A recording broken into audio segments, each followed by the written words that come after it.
찬송가 90장.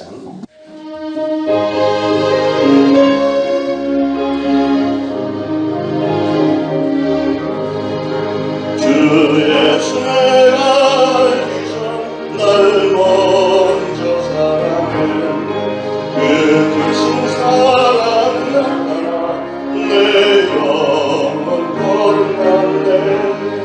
주의 맘에 의계치고 나 주의 안에 있어. 저도 미움 같으니 참 좋은 나의 친구.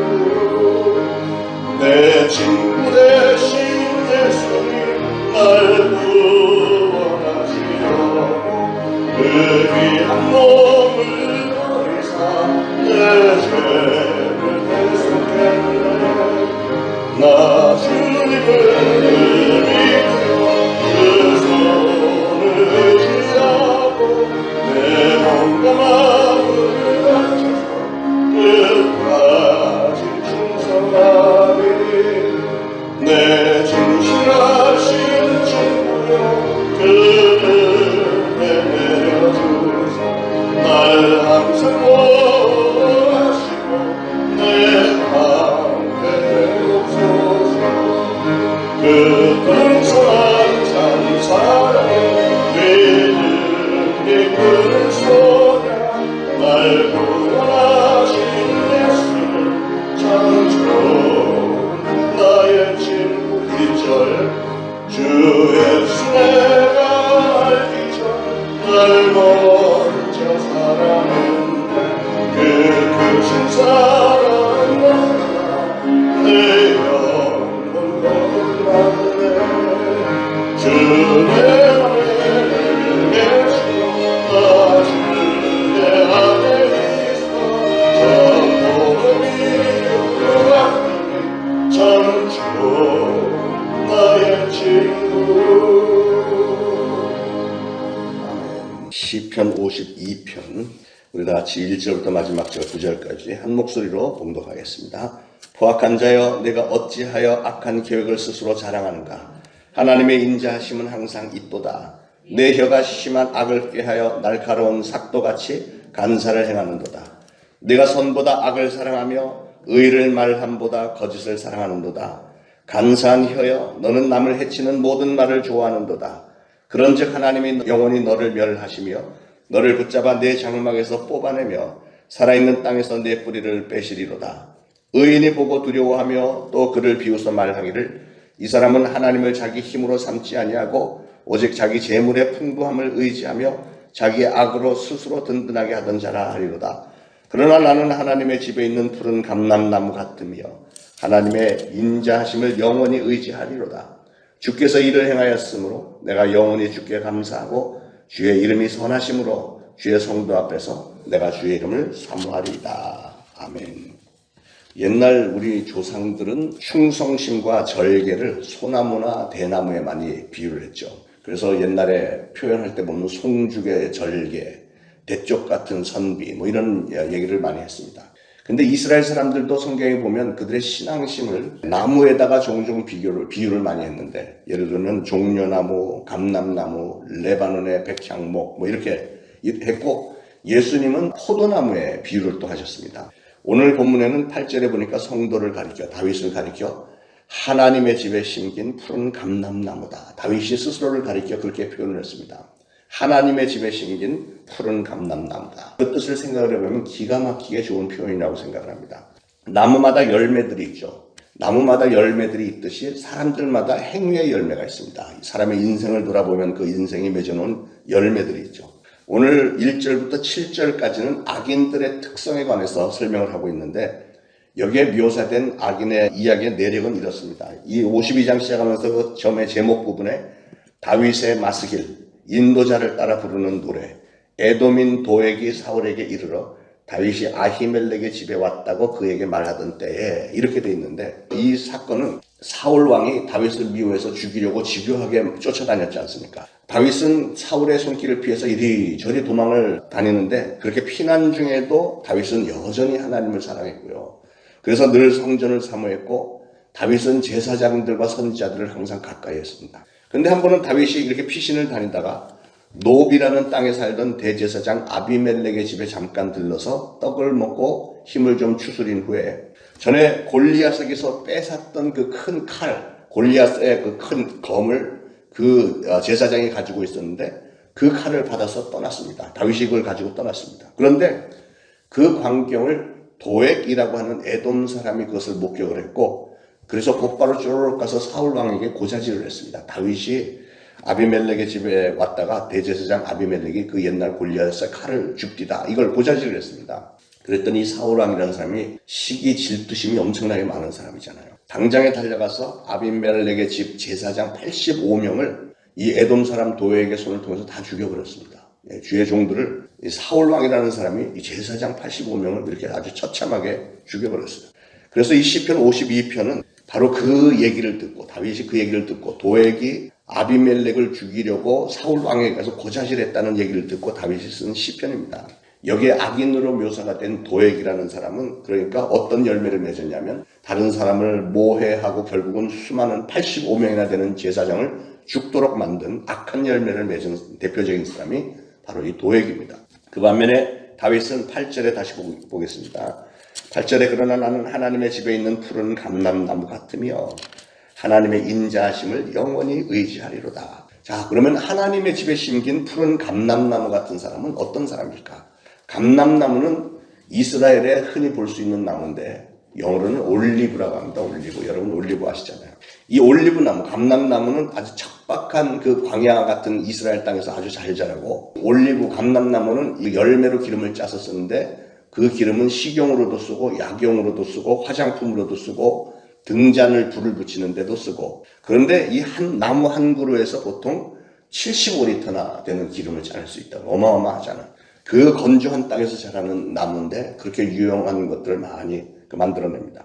그래서 이 나무는 축복의 상징으로 사용이 됐고 또 하나님으로부터 선택한 백성을 얘기를 할 때 감람나무를 많이 표현했습니다. 그래서 하나님의 집에 심긴 감람나무 같은 성도는 어떤 성도냐? 사랑스럽고 아름다운 선행의 열매를 많이 맺는 사람. 저는 저와 여러분도 이렇게 푸른 감람나무처럼 하나님과 우리가 속한 이 지역사회 또 나라를 위해서 전 세계를 위해서도 정말 유익이 되는 성도님들 되시길 축원합니다. 8절에 다시 보니까 나는 하나님의 집에 있다 그랬어요. 하나님의 집에 있는 감람나무다. 그러니까 이 나무의 현 주소는 하나님의 집이라는 거죠. 무슨 뜻일까요? 나는 하나님의 집에 있다는 것은 나 자신이 하나님에게 속해 있는 사람이다. 이 얘기를 하는 거예요. 영적인 현 주소가 하나님의 품 안에 있다는 겁니다. 고린도후서 5장 17절에 보니까 누구든지 그리스도 안에 있으면 새로운 피조물이라 그랬죠. 그리고 요한복음 15장 5절에서 예수님은 나는 포도나무요 너희는 가지니 저가 내 안에 내가 저 안에 있으면 이 사람은 과실을 많이 맺나니 나를 떠나서는 너희가 아무것도 할 수 없습니다. 그랬습니다. 이렇게 마찬가지로 하나님의 집에 심긴 푸른 감람나무 같은 성도의 현 주소는 하나님의 품, 하나님의 울타리 안에 있다는 것이죠. 그러면 악인의 현 주소는 어딘가? 성경에 찾아보니까 창세기 4장 12절에 동생을 죽였던 가인에 대해서 가인은 평생 유리하는 자가 되리라. 그러니까 가인은 악한 자의 대명사, 가장 첫 번째 살인을 저질렀던 가인은 정한 주소가 없이 유리하는 자가 된대요. 세상에서. 유다서 1장 12, 13절에도 이단을 따라다니면서 불의를 쫓아가는 사람들을 가리켜 바람에 불려가는 물 없는 뜬구름이요 뽑힌 가을나무요 영원히 캄캄한 흑암에 돌아갈 유리하는 별들이라고 했습니다. 그러므로 악인의 영적 주소는 어디냐? 저 바깥 어두운 곳 하나님의 은총의 자리에서 쫓겨나서 유리방황하는 것 결국은 지옥 이런 곳에 그 악인들의 영적인 주소가 있다는 겁니다. 이 땅에서는 일생에 안식처가 없이 유리방황하다가 결국은 깜깜한 지옥 길로 빠져들어가는 거죠. 물론 유리방황한다고 해서 이 땅에서 무슨 알거지로 그냥 아무것도 없이 산다는 그런 뜻이 아닙니다. 오히려 악한들은 세상에서는 남들보다 더 부를 누릴 수도 있고 권력을 누릴 수도 있고 스스로 행복해 보이기도 하고 막 이럴 수 있습니다. 이 도액이라는 사람처럼 왕의 목장에 목자가 될 수도 있고요. 사울왕처럼 제왕의 자리에서 군림할 수도 있습니다. 그러나 그들은 하나님 앞에서는 유리방황하는 존재, 하나님의 품 안이 아닌 바깥에서 이렇게 유리방황하다가 결국은 악하게 끝나버리는 존재들이라는 거죠. 여러분 신앙생활의 방황이라는 것은 절대로 좋은 게 아니죠. 성경 어디에도 방황이라는 것을 좋게 묘사한 적이 없습니다. 어떤 사람들은 젊을 때 한번 방황해보는 것도 좋다 이렇게들 얘기하는 사람들이 있는데 과연 좋습니까? 절대 좋지 않습니다. 그러면 왜 그런 말을 하냐면 과거는 어쨌든지 간에 앞으로 잘하라는 뜻에서 우리 인간은 연약하니까 넘어질 수도 있고 방황할 수도 있다. 이렇게 이해하는 차원에서 하는 거지, 방황은 하나님의 집에 심겨온 푸른 감람나무 같은 성도들에게는 사실은 없는 것이 좋잖아요. 있을 수 없는 일이죠. 용납해서는 안 되겠죠. 왜냐하면 유리 방황하는 것은 누구에게 주어진 거냐면 동생을 죽였던 가인, 그리고 가인의 그 후손들, 광야에서 범죄해서 죽었던 이스라엘 백성들이 광야에서 유리 방황하다가 다 죽어갔다. 또는 범죄자들, 이단자들, 그들에게 적용된 말들이 유리 방황입니다. 그러니까 절대로 아름답게 묘사해서는 안 되겠죠. 방황이라는 것은 하나님의 품 안에 있지 않고 하나님의 품을 떠났고 은혜를 떠났고 영혼의 안식처가 없다는 것을 의미합니다. 결과적으로 지옥과 어두운 마귀의 권세 아래 놓여 있다는 것을 의미하는 것이기 때문에 우리는 신앙의 방황을 해서는 안 됩니다. 어떤 분들은 요즘에 교회 안 오세요. 그럼 방학 중이에요. 웃으면서 그렇게 얘기를 하는데 그게 웃을 일이 아닙니다. 방황하고 방학을 하고 하는 건 우리가 영적으로는 정말 안 좋은 일이잖아요. 사랑하는 여러분, 진정한 하나님의 백성은 방황하지 않는 겁니다. 여러분 새벽 제단에 나와서 하나님의 말씀을 묵상하고 매일매일 하나님의 말씀 가운데 또 찬양하고 감사하고 이러면서 살아가는 게 이게 정상적인 하나님의 집 안에 있는 푸른 감람나무 같은 삶이지, 계속 유리방황하다가 심심하면 한번 와보고 뭐 이게 바람직하지 않잖아요. 욥은 그렇게 고난을 당하면서도 방황하지 않고 항상 하나님 앞에 있었습니다. 요셉도 그의 삶에는 어려움이 많았죠. 시련 환난이 많았지만 항상 하나님 앞에서, 감옥에 들어가서도 항상 하나님과 함께 동행을 했습니다. 다니엘도 하나님 앞에 항상 있다가 결국은 사자굴 속에 던져지기까지 했지만 그 안에서도 다니엘은 여전히 하나님과 함께 있었고요. 다니엘의 친구 사드락, 메삭, 아벳느고는 풀무불에 던져졌어도 그 네 번째 사람이 거기 나타나서 그들을 돌봐줬잖아요. 그 네 번째 사람이 바로 예수님이잖아요. 예수님이 그들과 함께 있으면서 동행하셨지, 언제 그 이 위대한 신앙인들이 유리방황했다 뭐 이렇게 표현하지 않습니다. 하나님의 백성이 유리방황하고 있다면 이 사람은 누구에게 끌려다니고 있는 거예요? 마귀에게 끌려다니고 있는 거잖아요. 하나님의 성전은, 그래서 그 주소는 언제나 하나님의 성전, 하나님의 품 안에, 하나님의 사랑의 울타리 안에 그 주소를 두고 있는 것입니다. 우리는 우리의 자녀들도 그렇게 키워야 됩니다. 우리의 자녀들이 믿음 가운데서 하나님의 울타리 안에서, 하나님의 축복의 울타리, 은혜의 울타리 안에서 우리의 자녀들을 그렇게 키우시기를 축원합니다. 우리는 신앙생활을 잘한 사람들을 본받아야지 잘하지 못한 사람들을 따라서는 안 되겠죠. 사랑하는 여러분, 오늘 여러분의 영적인 현 주소가 어딘지 오늘 다시 한번 점검해 보시길 바랍니다. 이전에 혹시 하나님의 품을 떠나서 유리방황한 적이 혹시 있다 할지라도 그것을 미화하려고 들지 말고 그것은 회개할 부분이지, 우리가 내가 한때는 그걸 자랑 삼아서 얘기하는 사람들도 있어요. 지난날에는 혹시 그런 일이 좀 있었더라도 이제 오늘 말씀을 들었으니 하나님의 품 안에 항상 거하리라, 이렇게 늘 결단하시고 여러분의 영혼과 삶을 우리 예수 그리스도의 품 안에 맡기시기를 축원합니다.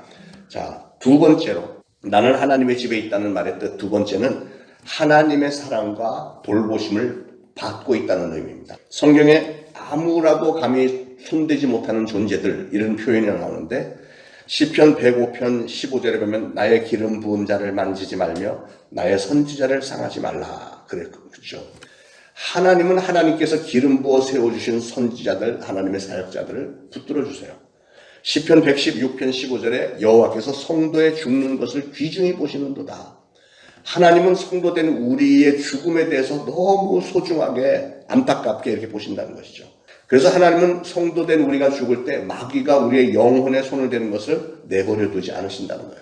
성도의 영혼을 귀하게 보시고 천사들을 보내서 그의 영혼들을 데려가시는데, 요한복음 6장 39절에 보면 하나님의 택하신 자녀들을 단 하나라도 잃어버리는 일이 없을 것이다, 이렇게까지 못을 박았습니다. 자, 사울 왕이 다윗을 죽이려고 했지만 결과는 어떻게 됐죠? 사울이 권력을 가지고 있었고 다윗은 늘 도망다니는 사람이었으나 세월이 조금 지나고 나니까 결국은 사울이 처참하게 죽고 맙니다. 권력의 아첨에서 혀로 악을 행했던 이 도액이라고 하는 사람도 사울이 이렇게 사라지고 나니까 자신도 사라질 수밖에 없고, 모든 성경을 읽는 사람들은 성경 가운데서 이 도액이라는 사람에 대해서 정말 악한 사람이다, 하나님의 제사장을 85명이나 죽인 악한 사람이다, 이렇게 낙인이 찍혀버린 어리석은 사람이 되고 말았죠. 여러분, 악인들이 때때로 권세도 가졌고 물질도 많이 가졌고 이렇기 때문에 힘이 있는 것처럼 보일지는 모르겠으나 악인은 결국은 영원히 멸망당하는 존재들입니다. 그러나 의인이 가는 길은 일시적으로는 좀 고난의 길인 것처럼 보일 때도 있지만 결국은 푸른 감람나무 같이 무성하게 해주신다고 약속을 하셨습니다. 다윗이 처음에는 약하게 보였지만 결국 하나님은 다윗을 진정 푸른 감람나무 같이 정말 하나님이 그를 축복하시니까 그가 왕이 되었고 이 전무후무한 다윗 때처럼 그 나라가 강성했던 적이 없잖아요. 그렇게 축복을 하셨던 것처럼 우리 초대신앙교회가 간절히 소원하기는 이 시대의 감람나무 같은 교회가 되기를 원하고 우리 초대신앙교회에 속한 여러분 가정들, 여러분 한 분 한 분이 그리고 여러분의 생업들이 이 푸른 감람나무처럼 무성하고 윤택하고 아름다운 열매가 많이 맺어지기를 예수 그리스도로 축원합니다. 기도하겠습니다. 하나님, 오늘도 주신 말씀 참으로 감사드립니다. 저희들 한 사람 한 사람은 하나님의 집에 있는 푸른 감람나무처럼 마치 다윗이 그랬듯이 정말 하나님이 보시기에 흐뭇해 하실 만하고 아름다운 신앙의 열매를 많이 맺고 또 악한 마귀 더러운 영들의 그 어떠한 공격에도 쓰러지지 않고 항상 신앙으로 이겨내는 그런 성도들이 다 되어지기를 소원합니다. 오늘 말씀을 들었으니 하나님께서 이 말씀에 근거한 축복을 우리 사랑하는 성도들에게도 주실 줄로 믿습니다.